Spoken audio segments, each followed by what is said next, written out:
Hi, I'm Dr. Sherwana Davis, a psychotherapist, here to provide my review of FEUD, Capote versus the Swans. And wow, wow, wow, amazing show. And as always, I think dramas are entertaining, but they can also provide us with some life lessons that we can apply to our lives as well. So I'll highlight a couple of those as I give my review. So I want to give my review of episode 1. And this is our introduction to this group of people and amazing, extraordinary psychodrama to watch. There are three main people I want to highlight. There is Capote, there's Babe, and there is Anne. And wow, wow, wow. So Capote himself. So starting with him, we see him battling with alcohol substance use in this episode, right? Because he's reached this point of having this writer's block. So he's trying to cope with that. He is, of course, smoking, all the things that they did during that era to cope. So he's doing that. At the same time, he is extraordinarily charming. He is so charming that he's able to really infiltrate his way into this high society circle. And so, in particular, his alliance, or at least his friendship with Babe, really provides him with that venue to make that happen. So we see their dynamic play out as well in this episode. But he was just extraordinary to watch, just how he was able to really read that friend group and really be able to learn everything about them. And of course, we know how that ended. So that was interesting to watch. The second part of this is Capote and Babe.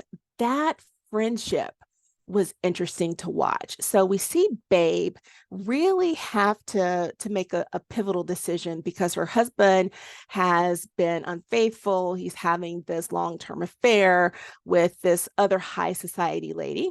And so she has a key decision to make. She's trying to figure out if she's going to divorce him or if she's going to stay. And her good old friend, Mr. Capote, provides some assistance and perspective. And so from his perspective, it made more sense not to divorce, but to really leverage her power now that she has in this relationship with her husband to really get what she wants. And so Babe saw that as a way that she wanted to play this out.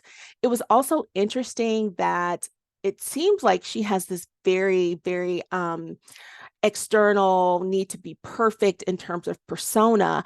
And the one person that she could let her guard down with was Capote. And we actually saw them spoon together after she shared the news of her husband's infidelity. And we saw her really be vulnerable with him of all people. And we know that ultimately he betrays that vulnerability.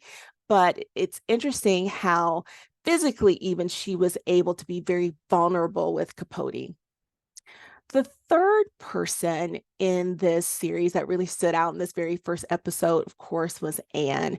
Wow, she was so tragic when you think about her.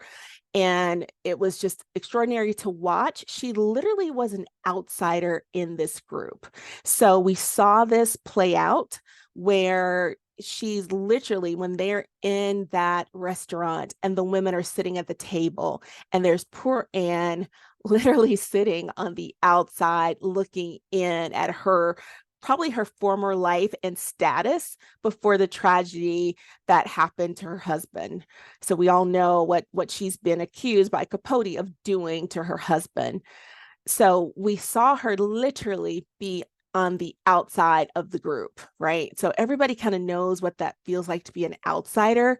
And so that's what made her a really compelling figure in this drama, is to actually see an outsider confront the in group. So you got this clique of women, they're all sitting at the cool girls table in that restaurant, and she challenges Capote head on, right? And she confronts him to basically tell him that what he's written and the things he's saying about her just are not true. And so the people in the restaurants are witnessing this, ladies at the table are, and he's denying her reality. So I think everybody's had this moment at one point in time where they may have been gaslighted by somebody, but he has this perspective of her reality, and she's saying, no, no, no, that's not what happened. So we see this confrontation that happens, and we ultimately know that this weighed on her, right? She was an outsider, and it can feel very isolating when you're no longer a part of the in group, and in some cases have very tragic consequences. The big life lesson from this episode is watch out. The tables always turn. And as we know, Anne was on the outside looking in, but very quickly we know that Capote turned on each of those ladies at that table as well. Let me know your thoughts in the comments below.